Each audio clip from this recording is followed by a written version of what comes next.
है। जो हिंदू आगे आकर बात कर रहा है कि गौ माता को जो है राष्ट्रीय पशु घोषित किया जा रहा है, वही हिंदू गौ को काट कर बाजारों में बेच रहे हैं, ऐसा क्यों?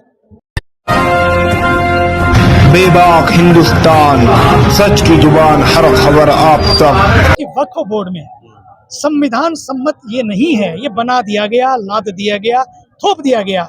और जब ये बात किसी को पता भी नहीं है कि उस वक्फ बोर्ड की शर्तें क्या हैं, जिस दिन पता लग जाएगा, जिस दिन बता दिया जाएगा, उस दिन लोगों को लगेगा कि बहुत बड़ा धोखा हो गया। इसलिए लोगों को जो धोखा हो गया या होगा या आगे जाके समस्याएं आएंगी, अभी समय है उसको सुधार लिया जाए। और सुधारा भी कैसे जाए? किसी को हमें डिस्कार्ड नहीं करना है, किसी को हमें हटाना नहीं है, मारना नहीं है, काटना नहीं है, बांटना नहीं है। हमें केवल इतना करना है कि संविधान के मुताबिक उन सब चीजों को हमें सुधारना है, साथ साथ सुधार कर और पूरे समाज का निर्माण करना है, पूरे राष्ट्र का निर्माण करना है।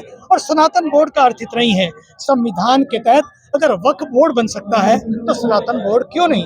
अगर सनातन बोर्ड बनेगा तो उसमें होगा क्या, वो सबकी बात करेगा। But how you are going to control and take over this both, because उनके पास जो है 9 लाख से ज्यादा हेक्टेयर जमीन है भारत में, और सनातन बोर्ड के पास तो एक भी दूर जमीन कोई चिंता नहीं है, तो केवल एक ही बात है, एक ही तरीका है, संविधान। संविधान के तहत जो हमारा सुप्रीम कोर्ट कहेगा, हाई कोर्ट कहेगा, उसको मानना सबके लिए लाजमी है।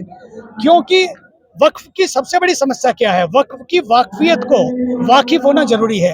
अब वक्फ का वक्त आ गया। आपको लगता नहीं है कि 1947 में जो विभाजन हो गया, गलती हो गया के बाद जो गलती, तो 1948 में जाकर फिर जो है, देखिए जो और गलती 1958 में, फिर 1995 में 3 बार जो है गलतियां होती रही, गलतियां होती रही, लेकिन गलतियां होती रही, लेकिन जो गलतियां हो गई हैं उसको सुधारना जरूरी है।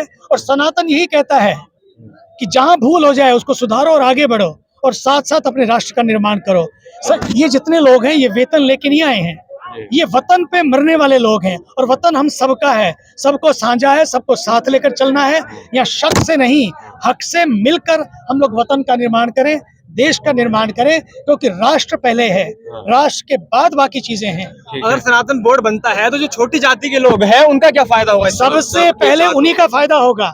सच मानिए, जिस दिन मैं आपको बता दूं, वक्फ बोर्ड में जिस दिन सुधार हो जाएगा, उस दिन चंद मुट्ठी भर लोगों का नहीं, बल्कि जो गरीब है उसका भला होगा, उनका भी। उन्हें तो मंदिर जाने से ही मार दिया जाता है, घोड़ी चढ़ने पे उन्हें मारा जाता है। अब मैं आता हूँ इधर, उत्तर प्रदेश में योगी जी के राज में ही उनके चेहरों पर मूर्ति किया जा रहा है, मारा जा रहा है। कुछ लोग हैं भैया जो इस तरह की शरारतें कर रहे हैं। सच मानिए, अगर जितने लोग यहाँ बैठे थे, मेरे कई पीछे आगे बगल में जो लोग उसी जाति से आते हैं, लेकिन हमारे यहाँ कोई भेदभाव नहीं है, सब बराबर है। इसी बात को लाने के लिए, ये छोटी छोटी बातें जो लाई जाती हैं उसको मिटाने के लिए, ये एक दूसरे को मिटाने के लिए नहीं है, बल्कि जो दीवारें खड़ी हो गई हैं उन दीवारों को तोड़ने के लिए, दरारों को भरने के लिए, दिलों को जोड़ने के लिए, किसी को मिटाने के लिए नहीं, सबको मिलाने के लिए, किसी को डराने के लिए नहीं, बल्कि जो डर बैठ गया है उसको भी मिटाने के लिए ये सनातन बोर्ड काम करेगा। सबको गले लगाएगा, सबको साथ लेकर चलेगा। आप देखेंगे इससे कभी किसी के साथ। और पहला स्नान आप देखिएगा, पहला स्नान सभी लोग, संत तो बाद में करेंगे, पहला स्नान उन्हीं लोगों के साथ होगा, आप देख लेना। अच्छा, एक बात ये कि हमेशा गाय पे बात होती है, गाय माता भी है, लेकिन हम देखते हैं कि उसको ठीक से काम नहीं हो रहा। कई राज्यों में इस पे बैंड भी नहीं है, तो क्यों ना ऐसा कर दिया? मेरा पर्सनल मानना है कि गाय को राष्ट्रीय पशु घोषित कर दिया जाए। क्या कहेंगे सर इस पर? बोल गऊ माता की, गाय को राष्ट्रीय पशु बनाया जाए तो उसकी रक्षा भी होगी, कानून भी सख्त बनेगा। देखिए, जिस दिन आपको पता लग जाएगा कि गाय की आवश्यकता क्यों है, उस दिन आप सच कहें, चाहे कोई भी इस भारत का व्यक्ति होगा, गाय नहीं बचेगी ना, भारत नहीं बचेगा। मैं ये बात इसलिए नहीं कह रहा हूँ क्योंकि माँ के दूध के बाद अगर सबसे ज्यादा दूध पोषक होता है तो वो गऊ का होता है, पक्का मान के चलिए। तो ये केवल बात इसलिए नहीं थी कि गऊ को माता माना, क्योंकि गऊ को माता मानने का कारण ये था कि माँ के बाद यदि कोई बच्चे कोई दिक्कत नहीं है, होना चाहिए।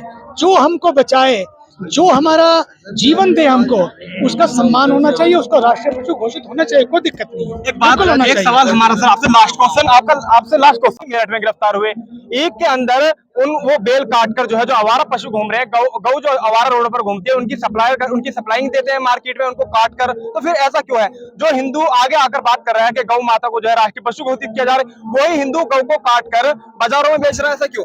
मैं ये कहना चाहूँगा, हमें इसके महत्व को समझना होगा।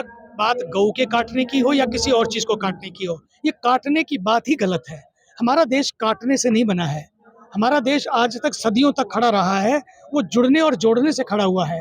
इसलिए हम इसका विरोध करते हैं। बात केवल पशु की नहीं है, उसको तो मैं माँ मानता हूँ, लेकिन बात किसी को भी काटने से मैं नहीं हमारे पसंद सीएम करता योगी हूँ। आदित्यनाथ का एक नारा है कि बटोगे तो कटोगे, फिर वो किसके काटने वाले? भारत, सुन लीजिए, भारत में बटोगे कटोगे बात में इतना ही है, जहाँ पर जब जब भारत कटा है तब तक भारत बटा है, घटा है। इसलिए ना बांटना है, ना किसी को काटना है।